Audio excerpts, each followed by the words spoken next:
Hi friends, welcome to my channel Swathi kitchen creation. Friends అందరూ బాగున్నారా? Friends నేను ఈరోజు చేసే న్యూ రెసిపీ మామిడికాయ టమాటో కర్రీ అండి. కర్రీ చాలా బాగుంటుంది. కర్రీ వేడి వేడి రైస్లోకైనా చపాతీలోకైనా చాలా చాలా టేస్టీగా ఉంటుంది. చాలా సింపుల్గా ప్రిపేర్ చేసుకోవచ్చు. ఫ్రెండ్స్ ఎప్పుడూ చేసుకునే స్టైల్లో టమాటా కర్రీ కాకుండా డిఫరెంట్గా ఇలా మామిడికాయ టమాటా కర్రీ చేశారంటే చాలా చాలా టేస్టీగా ఉంటుంది. ఫ్రెండ్స్ మా వీడియోని లైక్ చేయండి, షేర్ చేయండి. మా ఛానల్ ఫస్ట్ టైం చూస్తే సబ్స్క్రైబ్ చేసుకొని సపోర్ట్ చేయండి. ఫ్రెండ్స్ నేను ఇక్కడ 2 మ్యాంగోస్ తీసుకున్నానండి, 4 tomatoes, onions, green chillies wash చేసుకొని టమాటోస్ అన్నీ కట్ చేసుకొని పక్కన పెట్టేసుకోవాలి. ఫ్రెండ్స్ టమాటో పీసెస్ అన్నీ కట్ చేసుకొని వేరే ప్లేట్లోకి తీసేసుకోవాలి.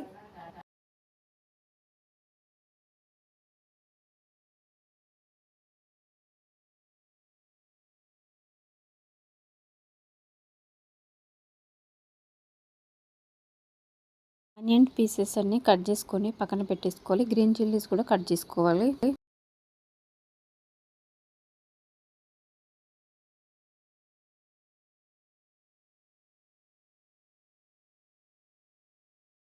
మ్యాంగోస్ని కూడా వాష్ చేసుకొని రిమూవ్ చేసుకోవాలి.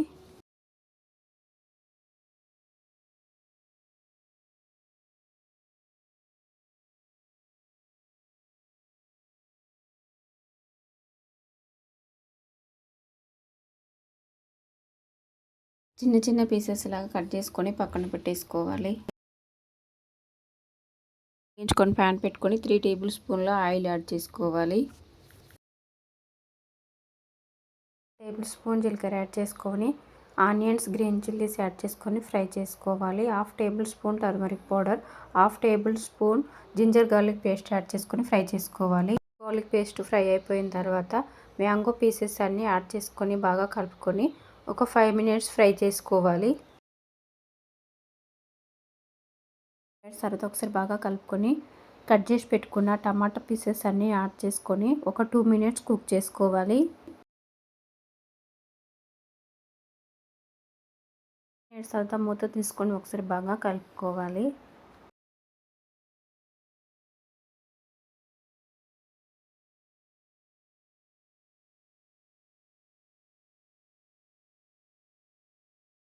వన్ మినిట్ తర్వాత మూత తీసుకొని ఒకసారి బాగా కలుపుకొని 1.5 టేబుల్ స్పూన్ సాల్ట్ యాడ్ చేసుకోవాలి. 1.5 table spoon red chilli powder add చేసుకొని బాగా కలుపుకోవాలి. కలుపుకొని మూత పెట్టుకొని ఒక 2 మినిట్స్ కుక్ చేసుకోవాలి. తర్వాత ఒకసారి బాగా కలుపుకొని కొత్తిమీర యాడ్ చేసుకోవాలి. ఒక 2 మినిట్స్ కుక్ చేసుకోవాలండి. టేస్టీ టమాటా మ్యాంగో కర్రీ అయితే రెడీ అయిపోయింది. ఫ్రెండ్స్ ఈ కర్రీ వేడి వేడి రైస్లోకైనా చపాతీలోకైనా చాలా చాలా బాగుంటుంది. ఫ్రెండ్స్ ఎప్పుడూ చేసుకునే టమాటో కర్రీ కాక ఇలా ఈ మ్యాంగో వేసుకొని కర్రీ చేసుకోవడం వల్ల కర్రీ చాలా చాలా టేస్టీగా ఉంటుంది. ఫ్రెండ్స్ కొంచెం నాకు సాల్ట్ ఇక్కడ తగినట్టు అనిపిస్తుంది, సాల్ట్ అయితే యాడ్ చేసుకుంటున్నానండి. అయిపోయిందండి, స్టవ్ ఆఫ్ చేసేసుకోవాలి. వేరే బౌల్లోకి తీసేసుకోవాలి. టేస్టీ మామిడికాయ టమాటో కర్రీ అయితే రెడీ అయిపోయింది ఫ్రెండ్స్.